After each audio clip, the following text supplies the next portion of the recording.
Amen. Béni soit l'Éternel. Béni soit l'Éternel. Dites ça avec moi. Béni soit l'Éternel. Gloire à Jésus. Applaudissons encore notre Dieu. Alors souvent, nous applaudissons nos femmes.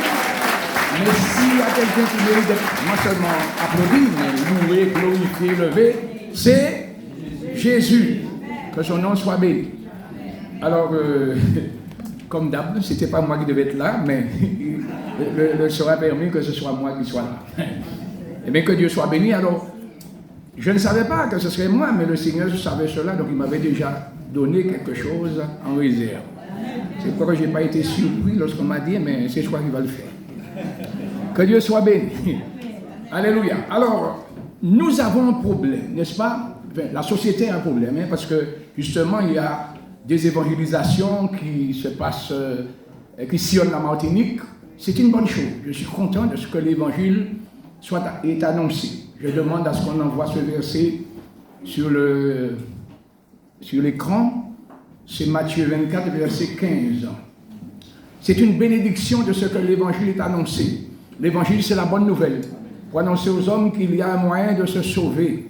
Donc, je suis content de ce que l'évangile est prêché, mais quelque part, je suis triste aussi, pour plusieurs raisons. Parce que je regarde l'attitude des hommes aujourd'hui. Dieu parle, mais les hommes sont indifférents. Et quand je dis les hommes, je ne parle pas seulement de ceux qui sont en dehors, même dans l'Église. Il y a une désinvolture, il y a une indifférence. Et ce qui me fait trembler, c'est que justement, ce verset dit... alors, c'est peut-être le verset 14 alors. Voilà, c'est ça, verset 14. Cette bonne nouvelle du royaume, donc c'est l'évangile, sera prêchée dans le monde entier pour faire quoi? Pour servir de témoignage. Voilà, à toutes les nations. Alors viendra la fin. Bien aimé, ici ce jour, le sort de l'humanité. L'évangile est annoncé pour que personne ne puisse dire qu'on n'était pas venu me dire, je n'avais pas entendu qu'il fallait me repentir de mes péchés. Ce n'est pas seulement les gens du dehors. L'évangile n'est pas seulement pour ceux qui sont encore, qui n'ont pas encore fait la paix avec Jésus. L'évangile, c'est aussi pour nous qui sommes là, parce que des fois, nous sommes là et puis nous tombons dans la routine religieuse, dans la tradition. Et la crainte de Dieu s'écarte de nos cœurs. Et ça, c'est grave, frères et sœurs. Quand on n'a plus la crainte de Dieu, ça permet de faire n'importe quoi. Alors que Dieu, c'est quelqu'un qui mérite d'être respecté. Alors le problème que je disais que nous avons, le monde est en crise. Ça, c'est le thème de l'évangélisation. Nous aurons 2 jours d'évangélisation à partir de demain soir et mardi soir devant l'église là. Donc, invitez des personnes à écouter l'évangile, à venir écouter l'évangile. Venez aussi pour soutenir cet effort. Priez pour que des âmes soient sauvées.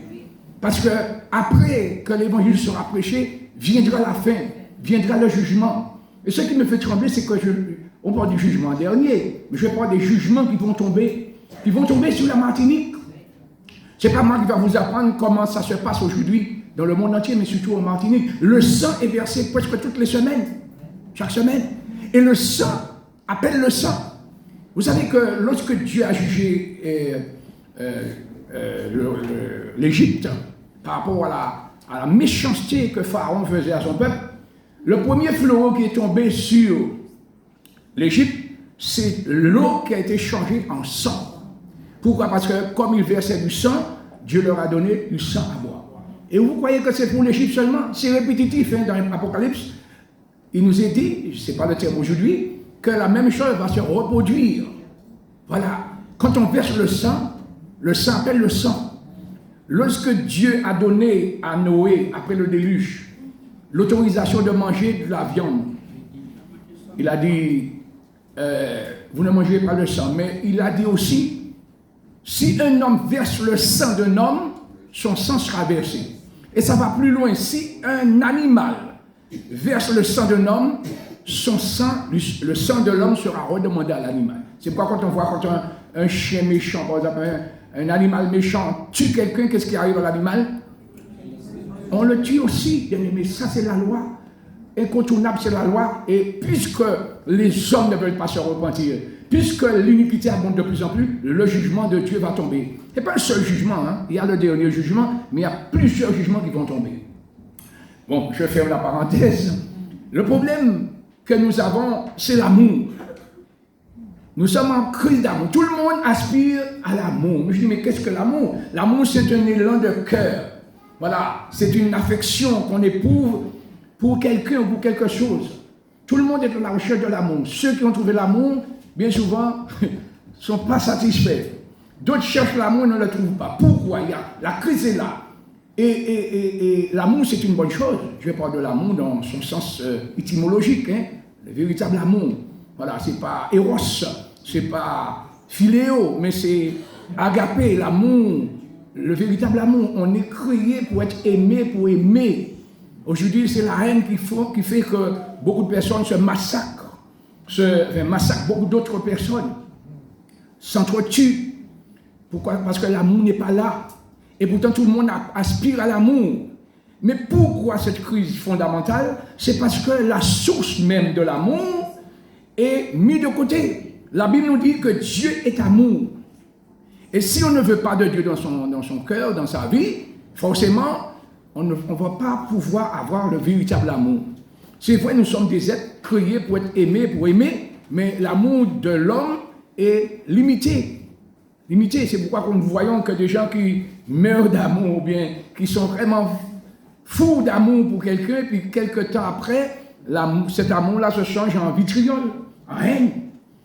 Donc, mais l'amour de Dieu, agapé, l'amour qui donne et qui se donne, la Bible nous dit que l'amour de Dieu est répandu dans nos cœurs, mais par le Saint-Esprit. Donc, si le Saint-Esprit n'est pas dans le cœur des gens, ils ne peuvent pas avoir cet amour. L'amour qui donne et qui se donne sans rien espérer en retour.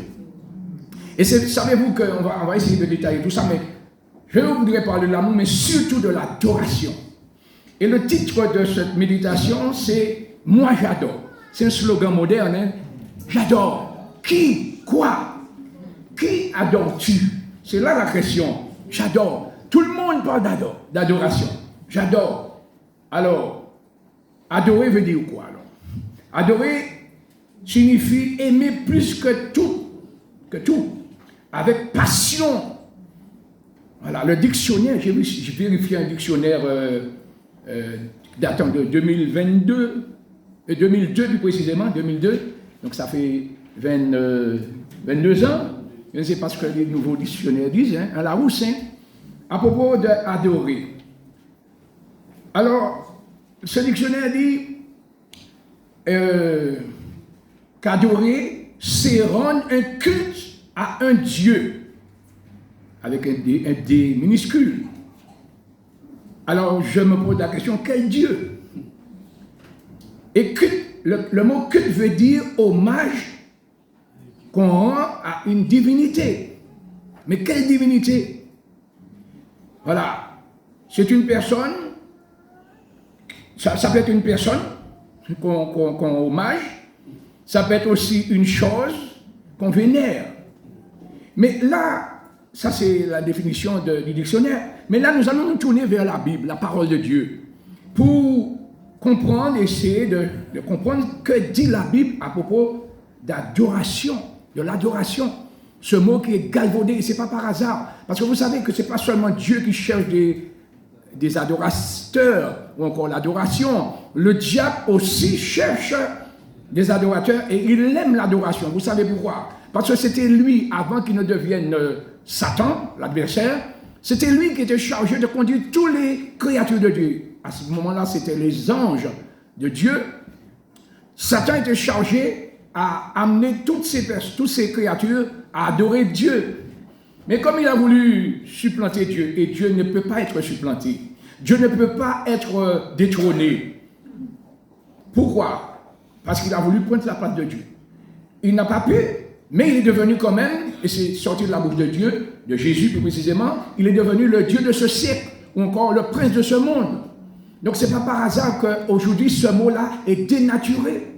On adore n'importe qui, n'importe quoi. Mais que dit la Bible? Prenez Matthieu 4, 10, chapitre 4, verset 10. Et nous allons voir justement un dialogue entre deux êtres, les deux êtres qui sont les plus importants de notre histoire, de l'histoire de l'humanité. C'est Jésus et Satan. Ils étaient en conversation. Enfin, ce n'est pas Jésus qui est venu adresser la parole à Satan, c'est l'inverse qui s'est fait. Et ça se passe dans le désert, quand Jésus était poussé, avait été conduit par le Saint-Esprit pour jeûner, pour se préparer pour son ministère qui devait commencer. Donc il a jeûné 40 jours. Et quand il eut faim après ces 40 jours, c'était une question de vie ou de mort, il fallait qu'il s'alimente. Et là, le diable va profiter de cette occasion, une occasion favorable, pour tenter Jésus. Et sa première tentation vise la chair, le ventre. Vous voyez, le ventre de Jésus. Si tu es le Fils de Dieu, mais ordonne que ces pierres se changent en pain. Vous savez que la nourriture, c'est une bonne chose, mais beaucoup de personnes se tuent avec la nourriture. Vous voyez, on pêche contre son corps, on détruit son corps parce qu'on mange n'importe comment, n'importe quand, et puis n'importe quoi aussi. Alors, c'est ça, on se tue. Et d'ailleurs, la Bible nous enseigne à ne pas trop manger, à ne pas trop boire, parce que toutes ces choses-là, alors quand je dis ne pas trop boire, ce n'est pas forcément de l'alcool, même le jus, le sucré, toutes sortes de boissons qu'on nous donne là, ça nous tue, ça nous rend malade, et on perd, alléluia, notre contrôle. Je me rappelle de notre sœur Kitty qui nous avait fait un exposé il y a quelques années, ici, sur les messages subliminaux, concernant le Coca-Cola par exemple. Et le message est codé, mais notre cerveau le décode en nous disant bois du Coca-Cola et fais l'amour. Vous voyez? Et donc, vous voyez, bref, je vais parler sur ces choses, mais c'est pour nous dire qu'on nous formate. Et c'est pourquoi que nous avons besoin de nous focaliser sur la parole de Dieu. Il y a 3 mots qui se ressemblent, mais qui ne veulent pas dire les mêmes choses. Évangélique, évangéliste et évangélisme. Souvent, les journalistes se trompent, ils nous appellent des évangélistes. Nous ne sommes pas des évangélistes, nous sommes des évangéliques parce que nous suivons l'évangile. Mais un évangéliste, c'est quelqu'un qui a un ministère, qui évangélise, qui prêche la parole. Mais l'évangélisme consiste à revenir aux Écritures, à revenir à ce que Jésus a enseigné. Et c'est ce que nous avons besoin de faire, pas seulement aujourd'hui, mais dans le temps qui nous reste, à nous préparer pour le retour de Jésus. Revenir aux Écritures, revenir à la parole de Dieu. Donc là, voyez ce que Jésus va dire à Satan là. Satan qui lui proposait de l'adorer justement.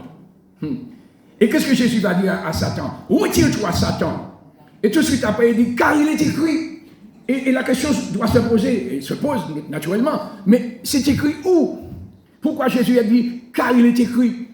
Et vous savez qu'il y a une parole qui dit, la parole s'en va, les paroles s'en vont plutôt, mais l'écriture reste. Et quand Jésus se réfère à ce qui est écrit, ce n'est pas n'importe quel...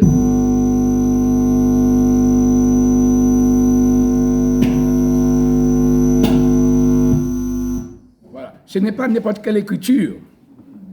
Ce n'est pas n'importe quelle écriture, mais à ce qui est écrit dans la parole de Dieu. Alors, ne perdons pas ce verset, mais je vais vous montrer, vous donner des références, vous pouvez noter, vous allez voir après. C'est écrit dans Deutéronome 6, verset 13, ce que nous allons lire dans Matthieu, restons dans Matthieu, Deutéronome 6, 13, et dans Deutéronome 10, 20. Il est écrit, c'est là, parce qu'au moment où Jésus parlait, le Nouveau Testament n'existait pas encore. Donc si Jésus s'est référé aux Écritures, c'est ce qui est écrit dans la loi de Moïse. Le Pentateuque, Moïse, c'est celui qui a écrit le Deutéronome, le 5e livre du Pentateuque. Et il dit, il est écrit, Jésus lui dit, car il est écrit, tu adoreras. Ce n'est pas un conseil, c'est un ordre. Tu dois adorer le Seigneur ton Dieu. On manque le Dieu ici et au majuscule. C'est l'unique, le Créateur, le Rédempteur. Et tu le serviras lui seul, pas d'autre. Aujourd'hui, la société est dépravée et dénaturée. Pourquoi? Parce que nous ne prenons pas compte, nous ne tenons pas compte de ce que Dieu nous dit. Ce n'est pas seulement le monde du dehors, même de l'église. Nous nous permettons de faire n'importe quoi, de vivre n'importe comment. Et c'est encore plus grave pour nous lorsque nous avons la connaissance. N'est-il pas écrit dans la parole? Si quelqu'un sait faire le bien et il ne le fait pas, il commet un grand péché et il sera plus sévèrement jugé. Nous n'échapperons pas, bien-aimés, au jugement de Dieu si nous n'obéissons pas à ce que Dieu nous demande de faire. À cet instant même, je suis en train de penser à une ordonnance médicale. On va voir un médecin parce qu'on a un souci, il nous donne une ordonnance. Mais si dans notre tête, nous décidons de ne pas tenir compte de l'ordonnance, c'est-à-dire ce qui a été prescrit, s'il y a des médicaments bien sûr, mais on décide par sa propre volonté de surdoser, de dépasser la dose ou de diminuer sur la dose. Vous savez que ça n'aura pas d'effet parce qu'on n'a pas respecté l'ordonnance, même si on a pris les médicaments, mais on ne l'a pas pris comme on l'avait prescrit. Et la prescription, c'est écrit dans la Bible. Lorsque Jésus allait remonter au ciel, avant de partir, il a dit à ses disciples, ses premiers, allez par toutes les nations et prêchez la bonne nouvelle. Faites des disciples, baptisez-les au nom du Père, du Fils et du Saint-Esprit. À propos du baptême, je voudrais souligner, le baptême n'est pas une fin en soi. Il y a des gens qui pensent que parce que je me suis repenti, je me suis baptisé, et maintenant j'ai mon passeport pour le ciel. Non, le baptême n'est pas une fin en soi, c'est un début, c'est un engagement de bonne conscience. Mais après, il faut la persévérance, il faut grandir dans la connaissance pour devenir conforme à ce que Dieu attend de nous. N'est-il pas dit que si quelqu'un est en Christ, il est devenu une nouvelle créature? Donc, ici, il y a deux mots à souligner. Tu adoreras. Ce n'est pas un conseil, c'est un ordre, c'est un commandement. Et ce commandement-là, bien-aimé, est galvaudé. Je n'aurai pas le temps ce jour pour vous décortiquer tout ça en long et en large. Mais lorsque nous étudions la Bible, nous voyons que chaque fois que nous ne respectons pas ce que Dieu nous dit de faire, eh bien, nous nous mettons en difficulté. Nous nous mettons sous une malédiction. Dans la loi de Moïse, Dieu avait donné pas mal de commandements. Il dit, voici les bénédictions que l'Éternel ordonnera.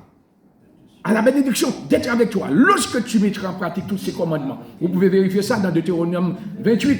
On n'a pas le temps aujourd'hui, mais notez et vous allez voir. Et dans ce chapitre qui a 58 versets, non, c'est pas 58 versets, c'est 68 versets, me semble-t-il. Il y a 14 versets qui est consacré à la bénédiction, et puis 54 à la malédiction. Est-ce à dire que la malédiction est plus importante que la bénédiction? Non, c'est une mise en garde. Lorsque tu ne mettras pas en pratique les commandements de Dieu, tu seras maudit. Maudit. Et c'est pourquoi que le monde va mal comme ça. C'est pas la politique, c'est pas un homme, même si haut placé, un homme, justement, le monde attend un homme. Un surhomme même. C'est l'antichrist pour régler le problème. Mais c'est l'illusion. La seule personne qui est habilitée, qui est capable de régler le problème de l'humanité et régler le problème du péché dans le cœur des hommes, c'est Jésus. Mais on ne veut pas de lui depuis le commencement. Et aujourd'hui, c'est encore pire. On bâtit une société où Jésus n'a pas sa place. Et même nous qui nous disons chrétiens, bien souvent Jésus est loin de nous. Ce n'est pas lui qui se met loin de nous, à l'écart de nous. C'est nous. Et l'illusion, c'est que nous pensons que, oui, il est avec moi. Il est avec nous lorsque nous sommes avec lui. Mais si nous l'abandonnons, lui nous abandonnera. Le fait de venir au temple, c'est bien, parce que nous écoutons la parole de Dieu, mais c'est une grande responsabilité. Que faisons-nous de ce que nous entendons? Jésus, quand il était sur la terre, il a dit, je ne suis pas venu pour juger le monde. Mais si quelqu'un entend ma parole et ne la garde pas, cette personne a déjà son juge. La parole que tu auras entendue, c'est elle qui te jugera au dernier jour. Et personne ne pourra échapper au jugement de Dieu. Nous pouvons échapper au jugement du grand trône blanc, pardon, pas bleu mais blanc. Le ciel est bleu mais le trône est blanc. Et donc, comment échapper au jugement dernier du grand trône blanc? C'est en donnant sa vie maintenant à Jésus-Christ. C'est en acceptant Jésus et de nous conformer, non pas au siècle présent, mais nous laisser transformer par le renouvellement de notre intelligence pour que nous puissions comprendre ce qui est bon, ce qui est agréable et ce qui est parfait. C'est ce que nous désigne, ce qui est dans la volonté de Dieu, ce qui est agréable à Dieu. Et c'est par le Saint-Esprit que nous pouvons comprendre ces choses-là, afin de ne pas nous affectionner, nous attacher aux choses d'en bas, mais de nous attacher aux choses d'en haut. Le monde coule à pic. Le monde plonge de plus en plus dans la déchéance morale, l'immoralité. C'est ça qui est prôné aujourd'hui. Le bien est appelé mal et le mal est appelé bien. Pourquoi? Parce que les ténèbres, le Dieu de ce siècle a aveuglé l'intelligence des hommes. Et même plusieurs de ceux qui sont là dans cette salle sont aveuglés. Parce que si nous ne marchons pas dans la crainte de Dieu, nous nous exposons à des grands problèmes. Savez-vous que le jugement de Dieu commence par la maison de Dieu? Le Seigneur n'a pas changé.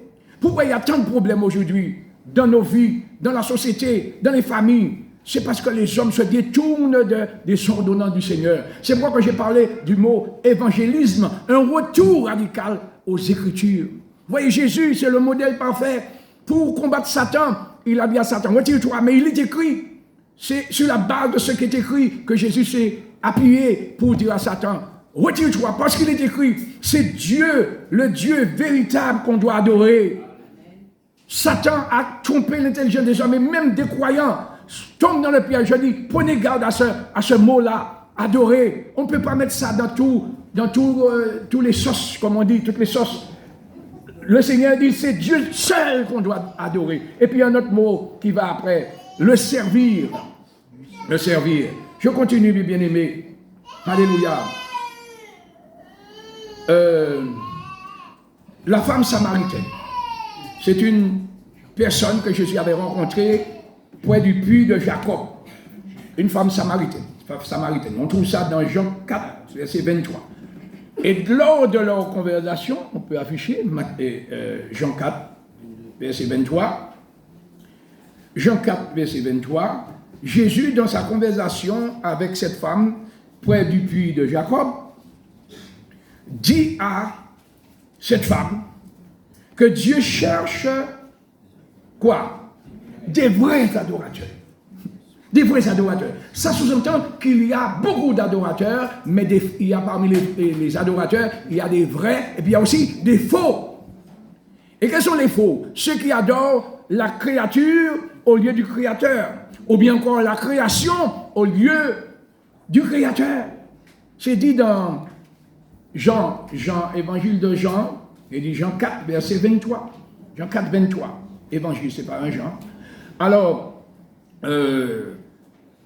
Jésus, alors j'ai pris le texte dans son contexte, mais c'est pour nous montrer que l'importance, Dieu cherche des adorateurs. Mais la grande vérité, bien aimé, c'est que, oui, le verset 22 qui est affiché là dit, vous adorez ce que, c'est Jésus qui disait ça à la femme samaritaine, vous adorez ce que vous ne connaissez pas. Pourquoi? Parce que les Samaritains, bon, je n'ai pas le temps d'entrer dans l'origine des Samaritains, mais c'était un peuple qui avait remplacé Israël dans la terre promise, parce qu'Israël avait péché, donc Dieu les a châtiés, et d'autres nations ont été mis à leur place. À un moment, ils avaient des problèmes, mais on leur a fait comprendre que c'est parce qu'ils n'adorent pas, ils ne vénèrent pas le Dieu du pays, donc on a fait venir un prêtre qui leur a appris comment servir Dieu. Mais qu'est-ce qu'ils ont fait? Ils ont fait un amalgame, les Samaritains. Ils ont appris à connaître Dieu et à le servir, mais en même temps, ils ont continué à servir leur Dieu qu'ils avaient l'habitude de servir. C'était les dieux, les faux dieux, c'était dans l'idolâtrie. C'est pourquoi que Jésus a dit, vous adorez ce que vous ne connaissez pas, mais nous adorons ce que nous connaissons parce que le salut vient des Juifs. Et là, il dit, l'heure vient, et elle est déjà venue, où les vrais adorateurs adoreront le Père en esprit, avec leur esprit, et en vérité. Donc, il y a des gens qui adorent, mais qui adorent dans le mensonge, et qui adorent ce qui n'est pas vrai, des faux dieux. Car ce sont là les adorateurs que le Père, Dieu demande des vrais adorateurs. Mon ami, nous tous, nous sommes des adorateurs quelque part. Hein? Mais qui est l'objet de ton adoration? Parce que adorer, c'est aimer plus que toute autre chose. Et c'est de vouer un attachement. On ne peut pas être un adorateur sans servir, sans rendre hommage, sans rendre un culte. Un culte, c'est un service, sans servir celui qu'on adore. Et même si on dit qu'on adore Dieu, on peut dire ça, tout le monde dit j'adore Dieu. Alors il y a certains qui disent quand même j'adore le diable. Mais on va trouver une majorité de personnes qui disent j'adore Dieu. Mais c'est ton attitude qui va démontrer si tu es vraiment un adorateur de Dieu. Le Seigneur dit on reconnaît l'arbre à son fruit. Alors aujourd'hui, il n'y a pas beaucoup de personnes, il y en a, mais qui n'adorent, il y a beaucoup de personnes qui n'adorent pas des icônes. Les icônes, c'est les statues. Voilà. Mais tout ce qui prend la première place dans notre vie est une idole. Si tu veux savoir qui est ton Dieu, examine-toi et regarde le temps. Le temps est là, nous avons le temps, mais à quoi nous consacrons plus de temps? Quelle est notre priorité? Qu'est-ce qui fait la priorité dans notre vie? C'est ça. Et nous allons être clairs et nets là-dessus. On va voir qui est notre Dieu. Est-ce que quand on se lève le matin, à quoi on pense en premier? À prendre son petit café, son petit déjeuner, on ne sait pas quoi? Ou bien est-ce qu'on se tourne vers le Seigneur pour lui donner gloire? Des fois, on se tourne vers le Seigneur, mais c'est pour encore lui demander, Seigneur, donne-moi encore, redonne-moi encore. Et on ne pense même pas à le remercier parce que le souffle qui est en nous, il n'est pas là par hasard. Nous sommes au 5e mois, au 5e jour du 5e mois. Il y a des gens qui étaient là hier et qui ne sont plus là et nous sommes là encore. C'est la chance qui nous permet d'être encore en vie, que de garder le souffle que Dieu nous a donné à nous. Non, c'est Dieu qui nous a fait grâce. Mais est-ce que nous pensons lui dire merci? Nous voyons toujours tout ce que nous n'avons pas et nous ne voyons pas ce que nous avons. Et les vrais adorateurs, parce que quand on est un adorateur de Dieu, on ne voit pas ses propres besoins en premier, parce qu'il y a beaucoup de personnes qui cherchent Dieu pour les bénédictions. Seigneur, je te cherche, bénis-moi, fais ceci pour moi, donne-moi ceci, donne-moi cela. Mais les vrais adorateurs cherchent Dieu et adorent Dieu, contemplent Dieu. Et quand on adore Dieu, quand on est branché sur Dieu, quand on est conduit, éclairé par l'Esprit de Dieu, il nous montre qui est Dieu et il nous montre aussi qui nous sommes. Et nous voyons la nécessité que nous avons de dépendre de lui. Voilà pourquoi nous avons besoin d'adorer Dieu. Parce qu'un vrai adorateur, il voit qui est Dieu et il voit aussi qui il est, non seulement humainement parlant, mais qui il est en Jésus-Christ. Alléluia. Et la Bible nous fait comprendre que tous ceux qui sont vraiment en Jésus-Christ, pas dans la religion évangélique, mais ceux qui sont en Jésus-Christ, ils ne sont pas assis au temple de Bellevue, mais ils sont même s'ils sont assis au temple de Bellevue, mais ils sont, ou un autre temple, à cette heure où je parle, mais ils sont assis dans les lieux célestes en Jésus-Christ. Comment peut-on être assis dans les lieux célestes et qu'on ne voit que les choses de la terre? J'allais dire, on mène une politique de crabe. Le crabe fait des trous dans la terre, ou bien la poule aussi. Sa tête est toujours à terre. Voilà. Mais l'attitude des hommes qui sont conduits par l'Esprit de Dieu, ils voient les choses de la terre, mais ils pensent aux choses d'en haut. Et non seulement ils pensent aux choses d'en haut, ils s'attachent aux choses d'en haut. C'est ça le mot affection. Affectionnez-vous. On s'attache aux choses d'en haut. Pourquoi? Parce que les choses visibles sont momentanées, passagères, mais les invisibles sont éternelles. Et l'apôtre Paul va dire aux Corinthiens, dans le chapitre 15, verset 19, il disait ça à des croyants. Si c'est dans cette vie seulement que vous espérez en Dieu, vous croyez en Dieu, ou bien nous espérons en Dieu, ou bien nous croyons en Dieu, nous sommes les plus malheureux des hommes. Les plus malheureux des hommes, alors que nous disons que nous connaissons Jésus. Parce que frères et sœurs, chers amis qui m'écoutent, le meilleur est à venir. Dis ça à ton voisin. Le meilleur est à venir en Jésus-Christ. Pas dans ce monde, parce que le monde va aller de mal en pire. Mais le meilleur est devant nous, devant toi. Mais c'est situé en Jésus. Il va revenir. Quels sont ceux qui croient que Jésus va revenir bientôt? Oui, c'est bien. Gloire à Dieu. Mais qu'est-ce que nous faisons pour son retour? Soudain, il va revenir au moment ou à l'heure où nous ne penserons point. Et il n'y aura pas c'est comme la mort, hein, un deuxième retour. Oui, il va revenir pour régler le problème de la terre, mais un deuxième enlèvement, je voulais dire. C'est comme la mort. Quand la mort frappe à ta porte, tu ne peux pas lui dire, ouais, va chez le voisin, et puis au retour, tu vas passer même. Non! Bien aimé, c'est pour cette raison que nous devons être prêts. Et je vois comment les hommes, et Jésus a dit ça aussi, les enfants de ce siècle sont plus prudents que les enfants du royaume. On prend toutes sortes d'assurances. Même son chien, on assure. Et puis, l'assurance de son salut, on remet ça pour demain. Nous devons nous préparer. L'heure n'est plus au sommeil, l'heure est au réveil. La parole de Dieu résonne dans nos oreilles pour nous dire, repentez-vous. Ce n'est pas le moment d'aller faire un tour dans le monde pour aller se vautrer dans le péché. Si le Seigneur nous a lavés, ce n'est pas pour que nous puissions remettre le vieux vêtement sale sur nous, le péché. Mais c'est pour nous revêtir de la justice de Dieu. De la sainteté, Dieu a besoin de nous pour faire la différence dans ce monde. N'est-il pas dit, et c'est Jésus qui a dit ça, il a fait une très grande déclaration formelle. Il a dit, vous êtes la lumière du monde. Avant ça, le sel de la terre. Pas du sel sur la terre, mais le sel de la terre. C'est à nous, bien-aimés, de donner du goût aux autres. Mais si nous vivons notre vie chrétienne d'une manière désinvolte et religieuse, comment allons-nous avoir de la saveur pour communiquer aux autres le goût de venir à Jésus? Il a dit, vous êtes la lumière du monde. C'est fort ça. Ce n'est pas une lumière dans le monde. Ça veut dire que c'est nous qui devons éclairer le monde. Mais si nous marchons dans les ténèbres, comment allons-nous faire pour éclairer le monde? Ce n'est pas la majorité qui a raison. Hein. On m'avait fait quoi ça avant, et je croyais ça. C'est la voix du peuple, c'est la voix de Dieu. Ce n'est pas vrai. Ce n'est pas là où il y a la majorité que forcément la vérité se trouve. Hein. Voilà. Mais la preuve, le Seigneur nous dit qu'il y a la porte large et puis la porte étroite. Il y a une majorité de personnes qui vont par la porte large. Même ceux qui se revendiquent d'être enfants de Dieu aujourd'hui, ça explose. Ça explose sur les réseaux sociaux. Toutes sortes d'enseignements, toutes sortes de choses. J'entends toutes sortes d'aberrations. Et les gens, j'ai vu un gars qui a fait une vidéo. Alors il y avait deux jeunes. Hein. Alors il y a la fille est baptisée, me semble-t-il, et le garçon n'est pas baptisé. Alors la fille dit au garçon que si tu n'es pas baptisé, tu ne peux pas participer à la Sainte Seine.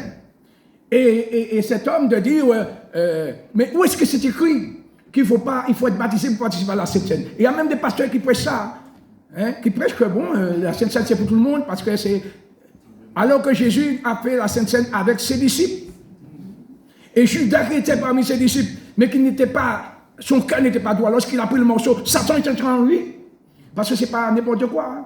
Et bien, un morceau de pain qu'on prend comme ça, puis un peu de vin, c'est un symbole. Alors, il y a aussi une aberration, on pense que c'est le corps de Christ qu'on mange là. Le corps de Christ, c'est vous et moi. Hein. Mais le morceau de pain qu'on tient à la main, témoigne que c'est nous. Nous mangeons ensemble, ça veut dire que nous témoignons par notre attitude que nous sommes dans le corps de Christ, le corps mystique de Christ. Et si, en faisant cela, j'ai de la haine dans mon cœur contre mon frère, ça veut dire que je prends un jugement contre moi-même. Et si je me dis, je ne prends pas, alors ça peut arriver qu'il y a un problème, il faut le régler. Mais si les mois passent, les années passent, on ne prend pas la Sainte Seine parce qu'on ne règle pas le problème. Ça veut dire qu'on s'est déjà jugé et on s'est déjà mis hors du royaume de Dieu. Ce qui veut dire que lorsque Jésus va venir, comme on s'est déjà jugé, si on ne peut pas participer à la Sainte Seine, ça veut dire qu'on sait qu'on n'est pas en communion avec le corps de Christ ni avec le Christ.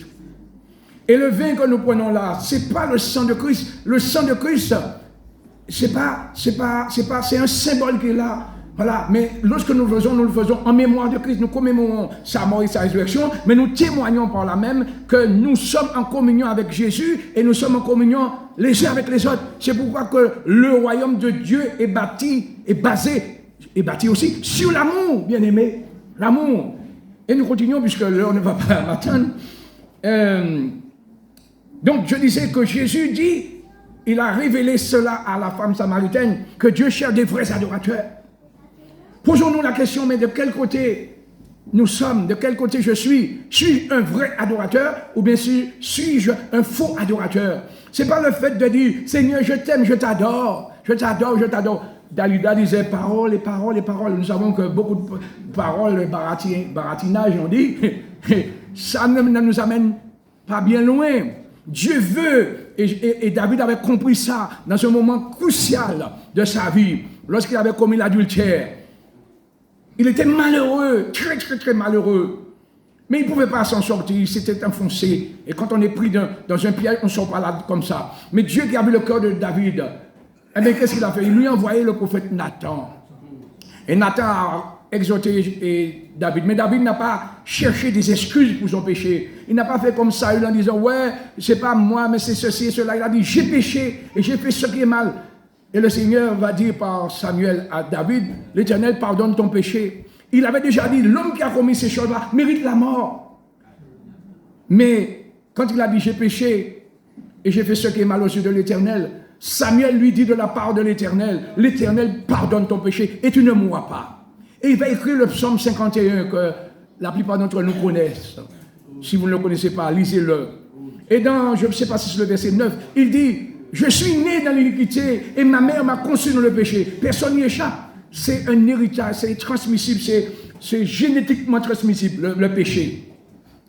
Mais tu veux que la vérité soit au fond de mon cœur.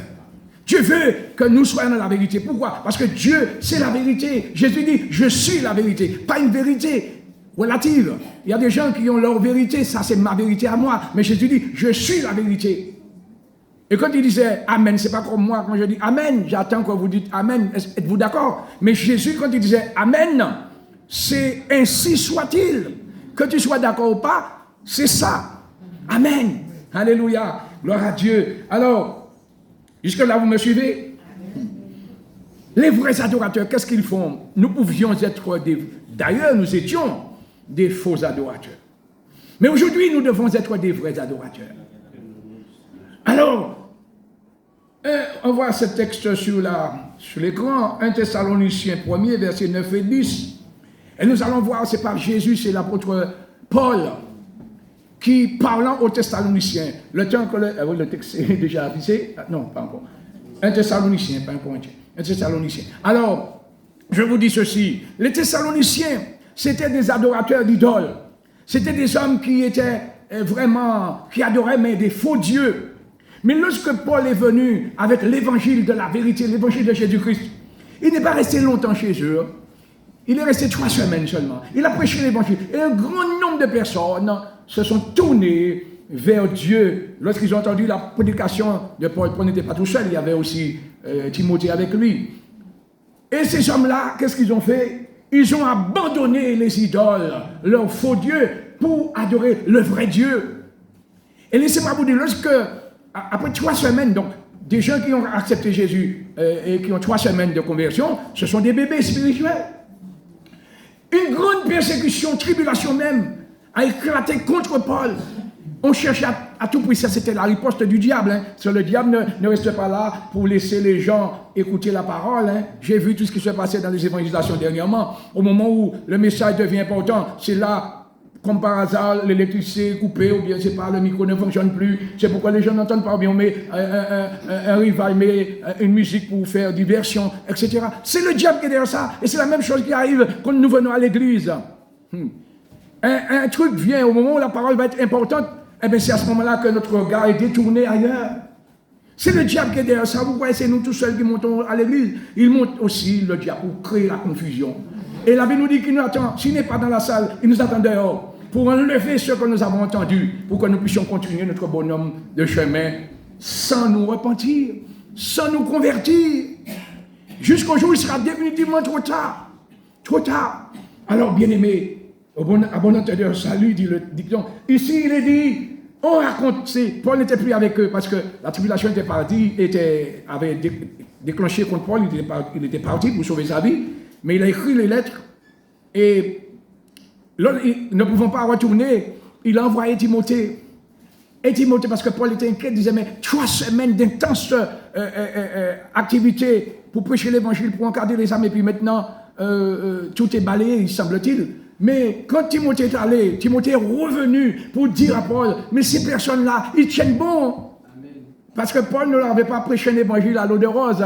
Il ne leur avait pas dit seulement, ouais, donnez votre vie à Jésus, et puis tout sera comme sur les roulettes, un tapis rouge va se dérouler devant vous. Il avait pris le temps de leur dire que vous aurez des tribulations, des choses. Et parce que quand ces choses leur sont tombées dessus, après 3 semaines de conversion, ils ont tenu bon quand même. Parce que le Saint-Esprit était dans leur cœur, dans leur vie. Et là, Paul écrit la lettre en disant, on raconte à notre sujet. Notre sujet, vous comprenez bien que Paul n'était pas tout seul. Notre sujet, c'est les compagnons qui étaient avec lui. Quel accès, quelle ouverture, quelle porte qui a été ouverte chez vous. Alors, accès, nous avons eu auprès de vous. Mais quel accès? Paul n'était pas allé là pour faire du tourisme à Thessalonique. Il était allé là pour leur prêcher la bonne nouvelle. Et ces hommes-là, même si c'était des adorateurs d'idoles, ils étaient motivés, ils étaient ouverts pour recevoir ce message. Pas un message venant d'un homme, un message transmis par un homme, mais venant de Dieu pour eux.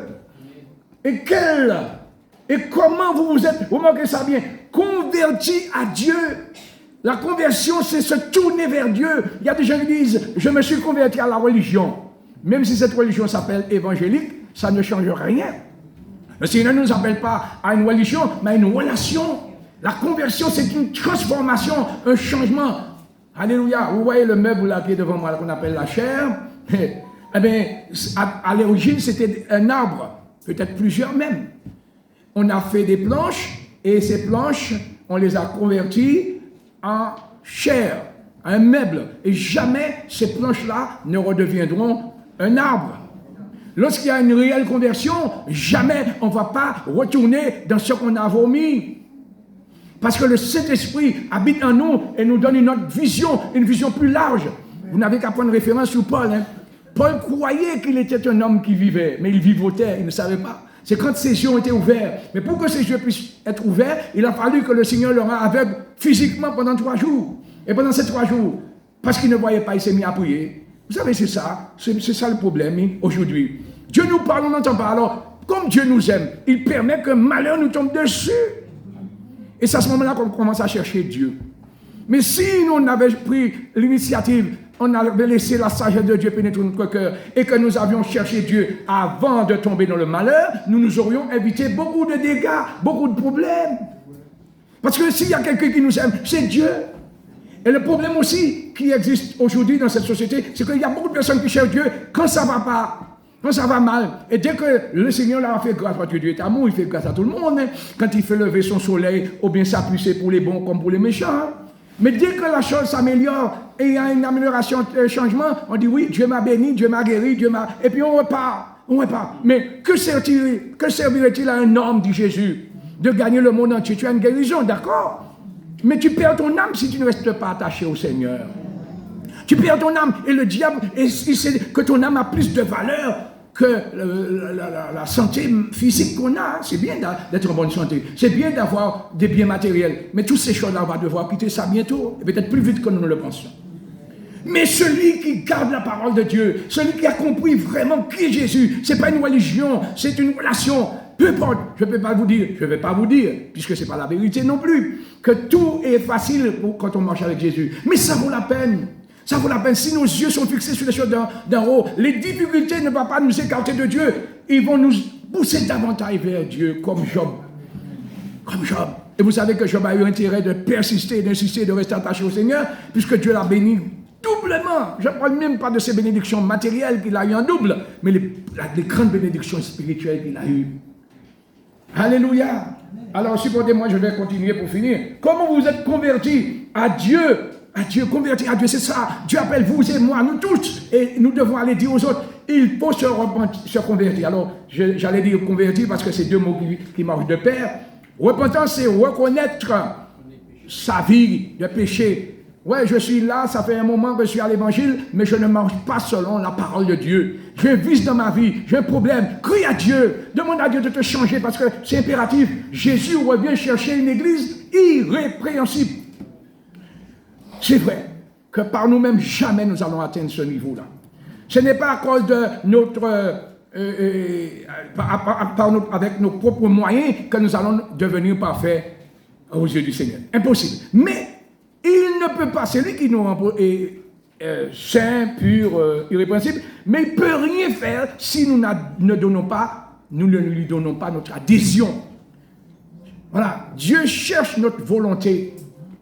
Dieu cherche notre volonté. C'est pourquoi il dit, si quelqu'un veut, est-ce que tu veux vraiment marcher avec le Seigneur? Est-ce que tu veux vraiment vivre dans le royaume de Dieu? Si tu veux cela, eh bien, cherche la volonté de Dieu. Dieu cherche ta volonté, à toi de chercher la sienne. Parce que ce sont ceux seulement qui font la volonté de Dieu qui entreront dans le royaume de Dieu. Matthieu 7, 21, envoie-le. Matthieu 7, 21. Ce ne sont pas tous ceux qui crient Seigneur, ou bien qui s'assoient dans un top évangélique, quelle que soit la religion, la dénomination, c'est celui-là seul. Oui, au singulier, et au pluriel d'abord, et au singulier à la fin.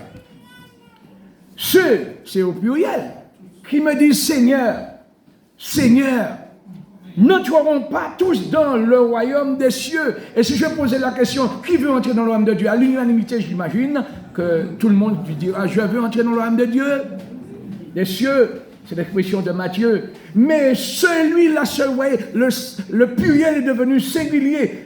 Celui-là seul, vous voyez, c'est comme Satan, Jésus a dit à Satan, et tu le serviras, lui seul, pas d'autre, pas d'autre. Celui-là seul qui fait la volonté de mon Père qui est dans les cieux, la volonté de Dieu. Posons-nous la question, à quel niveau je suis dans ma relation avec Dieu par rapport à sa volonté? Est-ce que je cherche à imposer ma volonté à Dieu ou bien je cherche à faire plier ma volonté aux paroles de sa bouche? À nous de répondre à cela. Alléluia. Je continue. Alors, notez bien, donc, dans le chapitre, dans le verset précédent qu'on a vu de Thessaloniciens, pas Jésus, mais l'apôtre Paul dit que ces hommes-là se sont convertis à Dieu en abandonnant les idoles. On n'a pas eu le temps de lire, en abandonnant les idoles. Donc, ça sous-entend en abandonnant tous les faux dieux pour servir le Dieu vivant et vrai et pour attendre des cieux Jésus-Christ qui nous délivre de la colère à venir. Dis à ton voisin qu'il y a une colère qui vient. Dis-lui ça. Il y a une colère qui vient. À ton voisin, dis-lui qu'il y a une colère qui vient. Il y a une colère qui vient, mon frère. Ce n'est pas la colère des hommes. Hein. Les hommes sont en colère, oui. C'est même pas la colère du diable. Le diable est en colère aussi. Mais Dieu, et quand Dieu va se fâcher, qui c'est qui va venir taper sur les dos de Dieu? Vous dites, mais non, calme-toi, reste tranquille, reste gentil. Si c'est le diable qui se met en colère contre nous, Dieu peut détruire la colère du diable contre nous. Mais si c'est Dieu qui se met en colère contre nous, qui va prendre notre défense? Vous croyez que ce que je vous dis ça, j'ai retiré ça de ma tête? Non, c'est écrit dans Romains 1er, verset 18. La colère de Dieu se révèle du ciel contre toutes les injustices qui s'y remettent sur la terre. Et les hommes contre les hommes qui retiennent injustement la vérité captive. Et la vérité ici qui a été bafouée, c'est qu'au lieu d'adorer le Créateur, qui est Dieu, on adore la créature, on adore la création, on n'adore pas Dieu. Et c'est ça le problème. Comment peut-on avoir un véritable amour dans la société? La source même de l'amour, c'est Jésus. C'est Dieu. Dieu est amour. Alléluia. Mais quand on marche avec le Seigneur, c'est ça notre avantage, l'avantage que nous avons. L'amour de Dieu est déversé dans nos cœurs, agapés par le Saint-Esprit. Alléluia. Je vais terminer parce que les arrivés nous bien-aimés. Alléluia. Alors, je ne veux pas, parce que souvent quand je commence à parler, j'oublie la notion du temps parce que je vis l'évangile. Je sais. Et pour moi, je dis, Seigneur, si demain je ferais le contraire de ce que je fais aujourd'hui, il est préférable quand tu m'enlèves là maintenant, même derrière la chair. Là. Ça va vous faire du mal. Mais si je parle là maintenant, je sais où je vais. Mais si c'est pour rester, pour faire, comme disait le frère Denis, vous vous rappelez du frère Denis qui disait des calcatis, des bêtises, ça ne vaut pas le coup. Parce que non seulement je vais perdre tout ce que le Seigneur m'a donné, mais je vais envoyer un signal, un mauvais signal pour les autres. Alors je préfère partir au moment où je suis prêt. Ce n'est pas quand je veux partir, hein. Quand je veux mourir. Mais si c'est pour rester là pour faire des bêtises, je préfère partir, bien-aimé. Alléluia. C'est Dieu qui va décider à quel moment je partirai. Mais pour moi, ma responsabilité, notre responsabilité aussi, la vôtre aussi, est impliquée, c'est d'être prêt pour le jour où nous allons partir. Mais nous ne savons pas. Peut-être pour ça, je ne souhaite pas ça, mais ça peut être la dernière journée, ou bien le dernier jour, ou bien les dernières heures pour quelques-uns, ou bien quelqu'un d'entre nous, parmi nous ici. Donc, bien aimé, je me rappelle un bon frère, c'est-à-dire un ami d'enfance. On a grandi ensemble, on s'est fait baptiser ensemble, on a fait pas mal de choses. Pierre-Émile, il est venu ici 6 jours avant sa mort. Lui, il n'était jamais malade, moi j'étais toujours malade. Et quand il allait faire son service militaire, je lui disais, quand tu vas revenir, tu vas aller déposer une fleur sur ma tombe, parce qu'à cette époque, j'étais habité par un esprit de mort. Le diable me faisait comprendre que j'allais mourir avant d'avoir 20 ans. Et ce frère était toujours malade, et toujours en bonne santé. Moi, j'étais malade. Je me rappelle, au mois de février de l'année 2007, j'étais à l'hôpital. J'étais hospitalisé pour une intervention chirurgicale.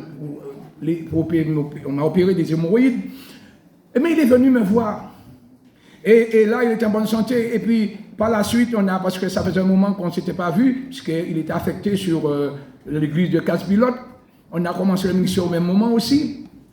Et un mois avant sa mort, il m'a invité à venir faire un séminaire dans son église à Casse-Pilote pendant 3 jours. Et c'est la première fois que j'ai fait un séminaire sur la dépression de l'âme. Mais ce que personne ne savait, ni moi non plus, c'est que j'étais en train de préparer l'église pour ce qui allait arriver un mois après.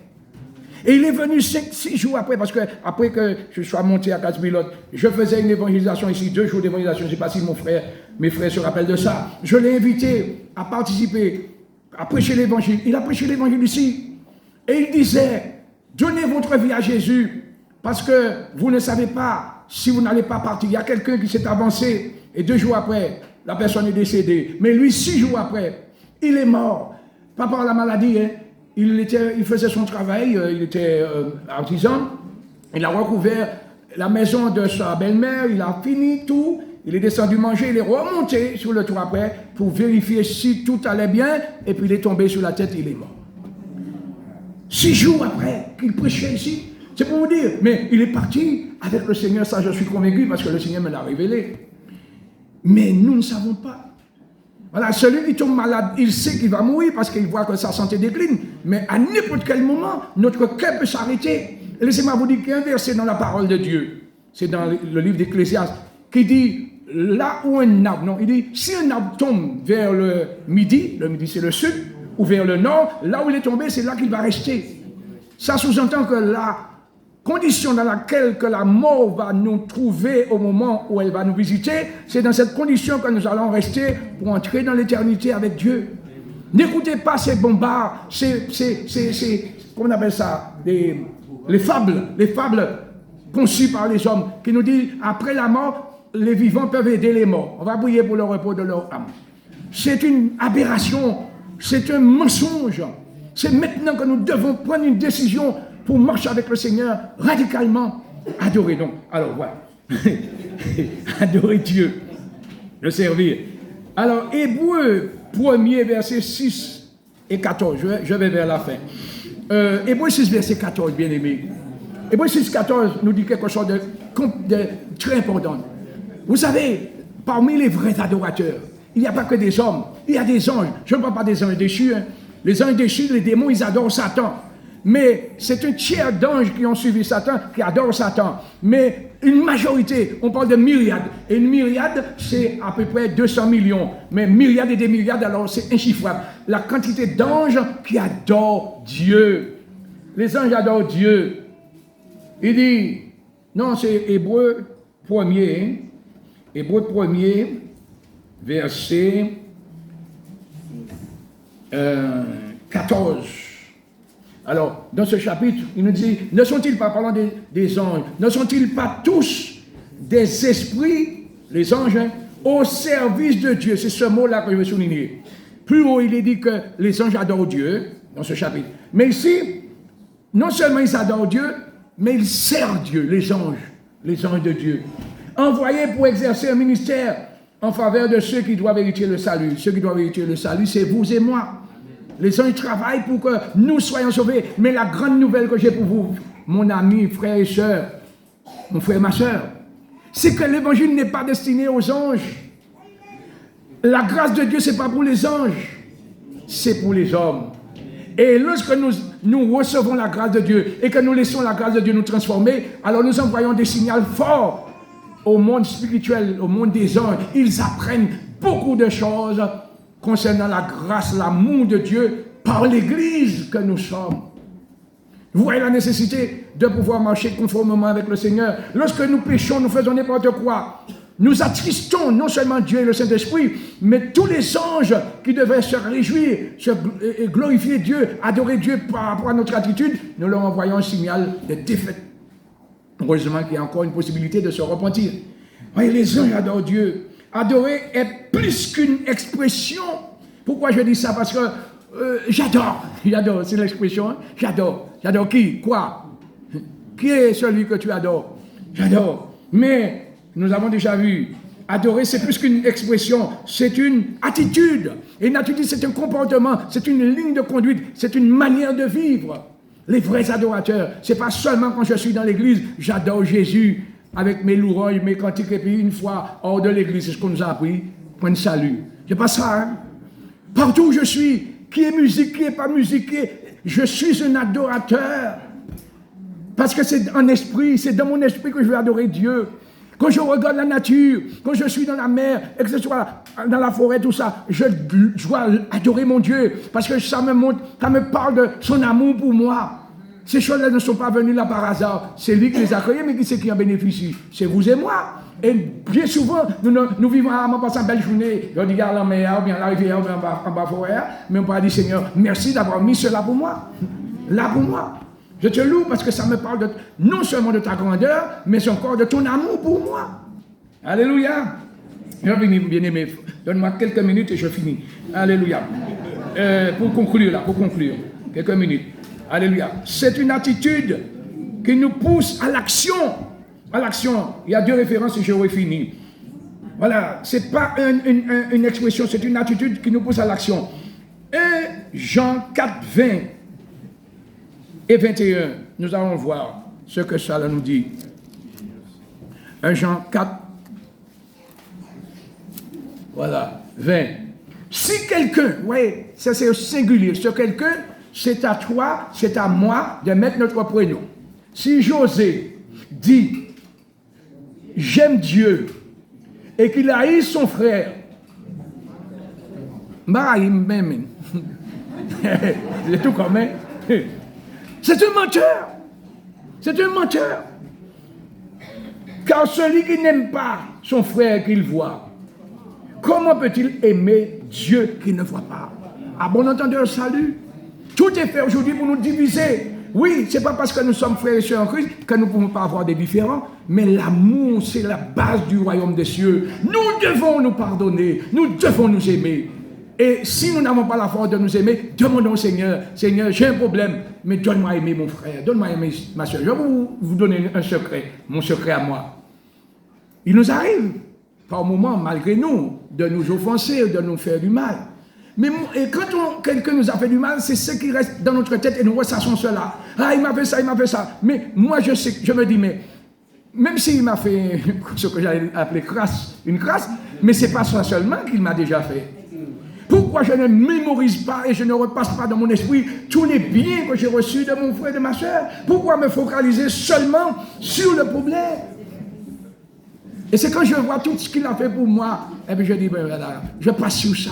Je dis au Seigneur, et si vous voulez que la haine ne puisse pas prendre racine en vous, en nous, devrais-je dire, il faut prier pour cette personne. Il faut bénir cette personne. Alléluia. Il faut être reconnaissant à l'égard de cette personne. Alors, nous avons le verset 21. Et nous avons de lui. Ce que je vous disais au départ, ce n'est pas un conseil, c'est un commandement. Nous avons de lui ce commandement. Que celui qui aime Dieu aime aussi son frère. Point barre. Il y a un point là. Alors, je finis avec le dernier verset. Le premier commandement est le plus grand d'après vous, c'est quoi? Que la sœur affiche Matthieu 22. C'est le dernier verset, j'aurais fini là. Le plus grand commandement, c'est l'amour. Et l'amour, l'adoration découle de l'amour, bien-aimé. C'est pour cette raison que Dieu cherche des vrais adorateurs. Ceux qu'il aime, et nous allons voir ça. Et nous allons voir si nous remplissons les conditions pour être des vrais adorateurs. Il faut remplir les conditions de ce verset-là. Alors, il s'agit d'un verset 35, pas 37. On va commencer par du verset 35. Et l'un d'eux, parce qu'il y avait des hommes qui guettaient Jésus, ils ont posé à Jésus une question pour l'éprouver. Alors, mais le vrai mot, c'est pour le piéger. Ce n'est pas l'éprouver, c'est pour le piéger. Pensant que Jésus n'allait pas pouvoir être capable de répondre à ça. Parce que des docteurs ici, ce n'est pas des docteurs en médecine, c'est des docteurs de la loi. Des érudits, des hommes qui connaissent fondamentalement la loi, alors que Jésus n'avait pas étudié la loi. Selon eux, Jésus est ignorant. Et ils ont suivi l'école rabbinique, l'école qu'on appelle ça, de la Torah, de la loi. L'un des docteurs de la loi lui fit cette question pour l'éprouver. Mais à la place d'éprouver, il faut mettre tenter et piéger. Alors, la question, verset suivant. Maître, quel est le plus grand commandement de la loi? Voilà, donc, j'imagine qu'il se disait dans la tête, écoute, il prie, pareil, ça répond. Piégé, pareil, ça répond. Jésus lui répondit, tu aimeras, ouais, c'est la même chose. Il avait dit ça au diable, il dit ça au docteur de la loi, un homme qui est oui, dit, il sait bien. C'est pas parce qu'il ne sait pas, mais c'est pour piéger Jésus. Quoi piéger Jésus? Quoi piéger encore même? Voilà. Jésus lui répondit, tu aimeras le Seigneur ton Dieu. Écoutez ça bien, de tout ton cœur. Cœur ici, c'est pas l'organe, je répète ça, qui est dans la cage thoracique, qui fait office de pompe pour envoyer le sang dans le cerveau. Oui, on l'appelle cœur aussi. Mais cœur ici, c'est l'esprit. De tout ton esprit, de toute ton âme. Âme ici, c'est pas seulement ta vie, mais c'est ta personnalité. Il y a le caractère, il y a les émotions, il y a tout, ta personne. Et puis ensuite, de toute ta pensée, voyez, lorsqu'on est un vrai adorateur, on remplit ces conditions-là. Et Dieu cherche ces adorateurs-là.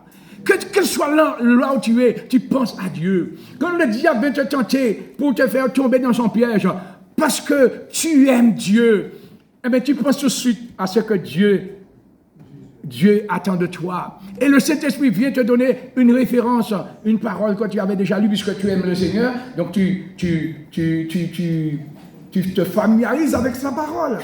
Et là, tu diras à Satan, niet. Ma parole, mon bani, on y conseille. Retire-toi, Satan, de moi. Parce qu'il est écrit.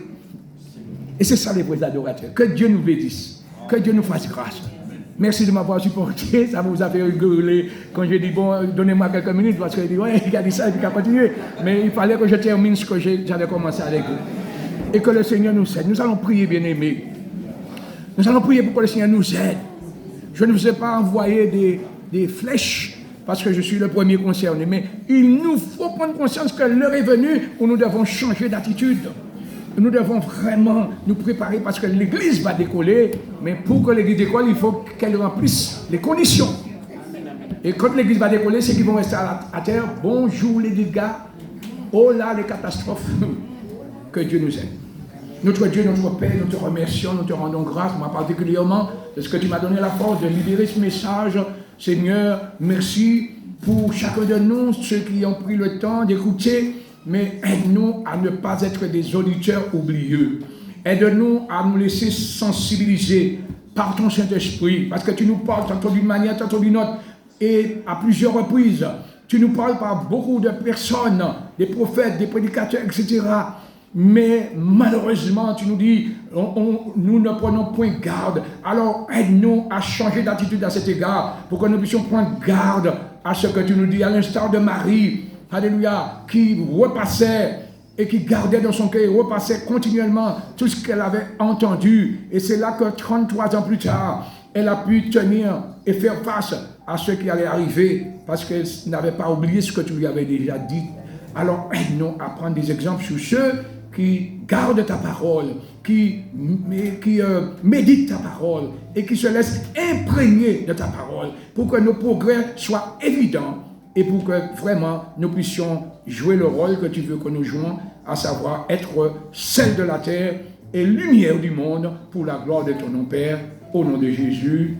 Amen.